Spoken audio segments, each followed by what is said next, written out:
कार्तिक मास में स्नान दान के अलावा दीपदान का विशेष महत्व है और कार्तिक के महीने में आंवला, तुलसी, पीपल के वृक्ष को सींचा जाता है और दीपदान किया जाता है। दीपदान यानी कि दीप जलाकर रखना। और क्योंकि आंवले के वृक्ष में त्रिदेवों का वास होता है, भगवान श्री विष्णु का स्थायी वास होता है, ऐसे में जो भक्त कार्तिक मास में आंवले के वृक्ष के नीचे दीपदान करते हैं उनके जन्म जन्मांतर के पापों का नाश होकर उन्हें सभी प्रकार के सुख और समृद्धि की प्राप्ति होती है।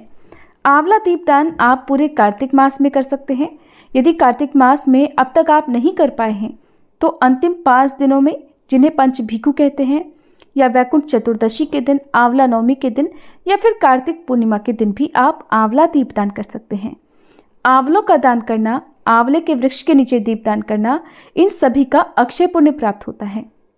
कितनी संख्या में आंवलों का दीपदान करना चाहिए ये आपकी श्रद्धा पर निर्भर करता है। आप चाहें तो 5, 7, 11, 21 या 108 आंवलों का दीपदान कर सकते हैं। आंवला दीपदान करने के लिए आपको ताजे हरे 5, 7 या 11 आंवले लेने हैं, जिन्हें आप पहले अच्छी तरह से धोकर फिर पोंछ लीजिए। अब जिस जगह पर आंवला टहनी से जुड़ा होता है उस जगह पर आपको चाकू से या फिर किसी भी नुकीली धारदार चीज़ से थोड़ा सा गड्ढा बना लेना है ताकि उसमें आप एक बाती रख सकें। इतना गड्ढा आपको बनाकर रखना है कि उसमें एक बाती समा सके। और ये बाती आप रुई की लगा सकते हैं और रुई में भी आप घी लगा कर रखते हैं तो ज़्यादा अच्छा रहता है। घी यदि ना लगा पाए तो तिल के तेल का प्रयोग भी आप बाती जलाने के लिए कर सकते हैं। ऊपर से आंवला कट करते समय जो भी आंवले के टुकड़े निकलते हैं आप उन्हें फेंकिएगा मत, क्योंकि आपको जब आंवला दीपदान करने के बाद अगले दिन जो विसर्जन की सामग्री है उन्हीं के साथ इनका भी विसर्जन करना होता है। बहुत ही पवित्र वस्तु होती है जिनका दीपदान आज के दिन आप कर रहे हैं। उन वस्तुओं को किसी के पैरों में इधर उधर नहीं आने देना चाहिए। अब सभी आंवलों के ऊपर एक एक बाती, गोल बाती बनाकर आप रख लीजिए और उसके बाद सभी आंवलों का आपको पूजन करना है।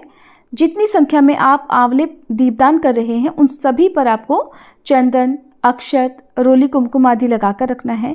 सभी पर पुष्प अर्पित करने हैं। ओम धात्रे नमः कहकर आप सभी आंवलों का पूजन करें। उसके बाद आप इन सभी आंवलों को भगवान विष्णु के चरणों में अर्पित करें और आंवला दीपदान करने का संकल्प लें कि आज आप अपनी सामर्थ्य के अनुसार जितनी भी संख्या में आप आंवले दीपदान कर रहे हैं उन संख्याओं को बोलकर इस प्रकार कहें कि आज मैं कार्तिक मास में अपनी क्षमता के अनुसार पूरी श्रद्धा के साथ आंवला दीपदान करने जा रही हूँ।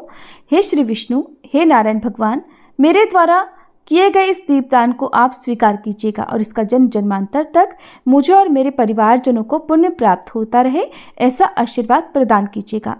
फिर आप इन आंवलों को लेकर सबसे पहला एक आंवला तुलसी जी के पौधे के नीचे जलाएं। आप शाम के समय यानी जब शाम की पूजा का समय होता है उस समय इन आंवलों का दीपदान कर सकते हैं, या फिर सुबह सवेरे सूर्योदय से पहले पहले जब सुबह कार्तिक मास की पूजा की जाती है अंधेरे अंधेरे उस समय भी आप आंवला दीपदान कर सकते हैं। तो सबसे पहले एक आंवले का दीपदान आप तुलसी जी के पौधे में कीजिए। दूसरा आंवला आप अपने आसपास कोई भी पवित्र पौधा वृक्ष हो, जैसे शमी का पौधा, आंवले के पेड़ के नीचे भी आप आंवला दीपदान कर सकते हैं। पीपल का वट वृक्ष हो या बेल वृक्ष हो वहाँ पर भी आप आंवला दीपदान कर सकते हैं। आसपास नदी तालाब हो वहाँ पर कर सकते हैं। भगवान विष्णु का मंदिर आसपास हो वहाँ पर आप कर सकते हैं, या केले के पेड़ के नीचे भी आप आंवला दीपदान कर सकते हैं। जिस आंवले को आपने अपने घर पर रखकर दीपदान किया है केवल विसर्जन आपको उसी का करना होता है। आसपास जहाँ कहीं भी आपने आंवला दीपदान किया है वहाँ जाकर आपको कोई भी सामग्री नहीं उठानी है। आंवला दीपदान करने के साथ ही आप कोई भी फल या मिठाई आंवले के समीप रखें और भगवान विष्णु सहित सभी देवी देवताओं से आप प्रार्थना करें कि वे आपको कार्तिक मास में किए गए इस दीपदान का पुण्य प्रदान करें। आपसे जाने अनजाने में अब तक जो कुछ भी गलतियां, जो कुछ भी अपराध या पाप होते रहे हैं वे उन्हें क्षमा करें। इस तरह से आप आंवला दीपदान कर सकते हैं। और आंवला दीपदान करने के बाद अगले दिन जो भी आंवले हैं यदि बाती उसमें अधजली रह गई हो तो आप उन्हें पानी में विसर्जित कर दीजिए, या गौ माता यदि खा सके तो आप गौ माता को भी बचे हुए आंवले खिला सकते हैं। और जो फल या मिठाई आप आंवला दीपदान करते समय अर्पित कर रहे हैं उसे भोग प्रसाद में अर्पित करने के बाद परिवारजनों में बांटकर स्वयं भी ग्रहण करना चाहिए।